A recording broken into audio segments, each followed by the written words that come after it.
በሶስት ነገሮች ብቻ የሚሰራ ለራትም ለቁርስም ማድረግ ይቻላል። ቀለል ያለ ስራ ነው ዛሬ ይዤላችሁ የመጣሁት።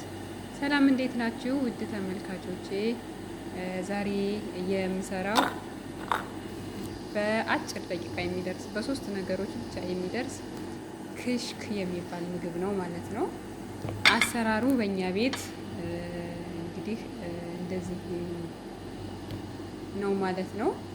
እሱም መጀመሪያ ክሽኩን በሞቀ ውሃ እንዘፈዝፈዋለን። በጣም ጠንካራ ስለሆነ እንዲርስ ማለት ነው። ከዛ በኋላ ለተወሰነ ደቂቃ እስከ 5 ደቂቃ ይበቃዋል። እስከ 10 ደቂቃ በሞቀ ውሃ ይዘፈዘፍና ከዛ በኋላ እንደምታዩት በሞቀ ውሃ ዘፈዘፍኩት። ከዛ ከድኛ አስቀምጠዋለሁ። እስከ 10 ደቂቃ ባሉት ውስጥ ከተዘፈዘፈ በኋላ በደንብ አጥበዋለሁ ማለት ነው። ጥብ አድርጌ አጠለዋለሁ በሚሽካል። ካጠለልኩት በኋላ ውሃው እንትን እንዲልልኝ እንዲጠልልኝ ማለት ነው መጥለያ ላይ አድርጌ አስቀምጠዋለሁኝ። ከዛ በኋላ እንደምታዩት ፍሬሽ ቅቤ። ይሄ ምግብ ግን ያው የኢጅፕት ምግብ ይመስለኛል እና ለዛ ነው ከዛ ሀገር ነው የሚያመጡት ብዙ ጊዜ እና ፍሬሽ ቅቤ አድርጌ እንደምታዩት በጋለ ድስት ላይ እያቀለጥኩ ነው ማለት ነው። ያው ከፍሬዘር ስላወጣሁት ሰርጂ ስለሆነ ነው ማለት ነው እንደዚህ ያለብኝ። ከዛ ቅቤ በደንብ ነው የሚፈልገው ማለት ነው እና እንደምታዩት ብዙ ነው የጨመርኩት። ከዛ ቅቤው ከቀለጠልኝ በኋላ እንቁላሌን እጨምራለሁ። እንቁላሌን እጨምራለሁ። 4 እንቁላል ጨመርኩኝ። ያው ተጨማሪ ምግብ ስለሆነ ትንሽ ነው የምሰራው ማለት ነው። ያው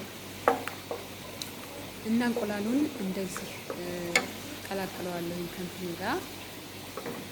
ከዛ ትንሽ እንትን እንዳለ ያንን ክሽኩን እጨምረዋለሁ ማለት ነው። እንቁላሉ ትንሽ እንደበሰለ በጣም ሳይበስል እንዲዋሃድልኝ ማለት ነው እጨምረዋለሁ። እንደምታዩት ያት ትንሽ የሆነች ማለት ነው ስትታጠብ፣ ምክንያቱም እንትኑ ሲወጣም እና ደግሞ በጣም ጨዋማ ስለሆነ ጨውን እንዲቀንስ ነው ማለት ነው የሚታጠበው። ከዛ በኋላ ጨመርኩት።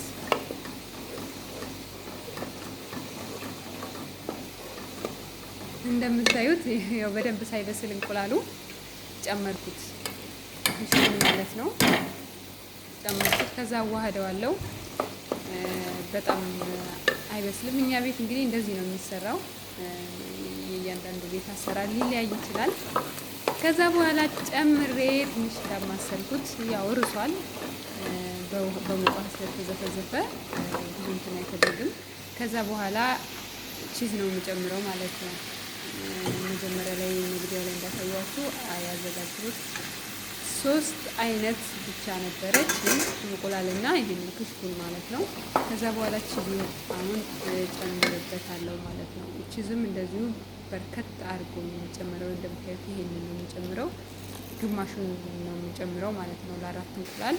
ክሽኩ ደግሞ 8 ፍሬ መሰለኝ ያጨመርኩት እና እንቁላልና ቺዝ በጣም ነው የሚፈልገው ማለት ነው። እኛ ጋር እንደዚህ ነው የሚሰራው። በእናንተ ቤት አሰራሩን በኮሜንት ላይ ያስቀምጡልኝ፣ እንማማር እርስ በርሳችን። እኛ ቤት እንደዚህ ነው የሚሰራው። ከዛ በኋላ ደረሰልኝ ማለት ነው። በእንደዚህ አይነት መልኩ ማቅረቢያ ውስጥ አድርጌ አቀርብላችኋለሁ ማለት ነው ከተጨማሪ ምግብ ጋር። ስለተከታተላችሁኝ ከልብ አመሰግናለሁ።